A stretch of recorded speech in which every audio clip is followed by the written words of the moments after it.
जम्मू कश्मीर में विधानसभा चुनाव की तैयारियों के बीच ऐतिहासिक दरबार मूव प्रथा भी राजनीतिक बहस का मुद्दा बन गई है। इस प्रथा की वजह से सर्दी और गर्मी में जम्मू कश्मीर की राजधानी बदल जाती थी और सभी जरूरी सरकारी दफ्तर और सचिवालय को जम्मू से श्रीनगर और श्रीनगर से जम्मू ले जाया जाता था। नेशनल कॉन्फ्रेंस और अपनी पार्टी समेत कई राजनीतिक दलों ने अपने घोषणा पत्रों में इसे दोबारा बहाल करने की वकालत की है। इससे इसकी जरूरत और इस प्रक्रिया में आने वाले खर्च पर बहस फिर से शुरू हो गई है।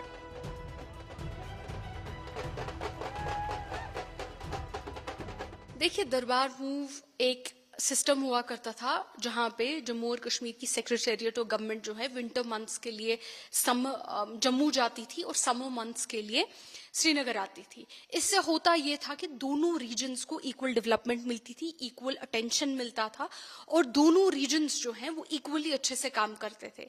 इसमें लोकल इकोनॉमी जम्मू की काफी हद तक डेवलप हो गई थी, क्योंकि जम्मू की इकोनॉमी काफी अच्छे से डेवलप हो गई थी, क्योंकि काफी जो कश्मीर की जो गवर्नमेंट एम्प्लॉइज हैं जब वो वहां जाया करते थे दरबार मूव के लिए, तो वहां काफी पैसा खर्चते थे, वहां घरों में रहते थे, वहां घर किराए पे लेते थे, लोकल शॉपिंग करते थे, नौकरियां लगाते थे, ट्यूशन जाते थे। वहां की एजुकेशन सेक्टर जो था वो काफी विंटर एजुकेशन सेक्टर बूम पे था, वहां की सेल्स विंटर में काफी ज्यादा बढ़ जाती थी। इससे एक लोकल इकोनॉमी जो है जम्मू की डेवलप हो गई थी।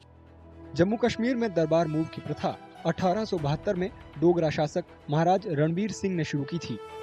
इसके तहत सर्दियों के दौरान प्रमुख सरकारी कार्यालयों को जम्मू और गर्मियों में श्रीनगर शिफ्ट कर दिया जाता था। ये प्रथा जम्मू कश्मीर के शासन के तरीके के अनूठे पहलू को दिखाती है। हालांकि इसमें शामिल रसद और खर्च को लेकर सवाल उठाए गए हैं।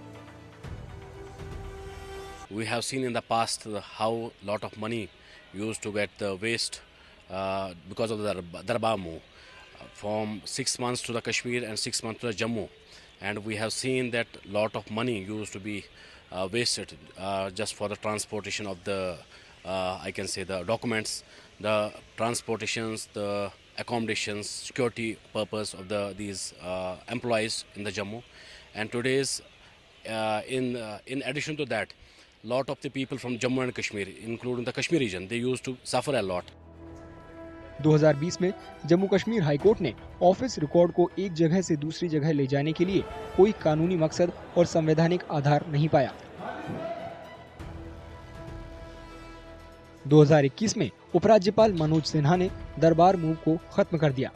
दरबार मूव की आलोचना करने वालों का मानना है कि हर साल इस पर खर्च होने वाली लगभग 200 करोड़ रुपए की रकम का इस्तेमाल डेवलपमेंट प्रोजेक्टों में बेहतर तरीके से हो सकता है। हालांकि इस प्रथा की वकालत करने वाले लोगों का दावा है कि इससे क्षेत्रीय एकता बढ़ती है और व्यापार को बढ़ावा मिलता है।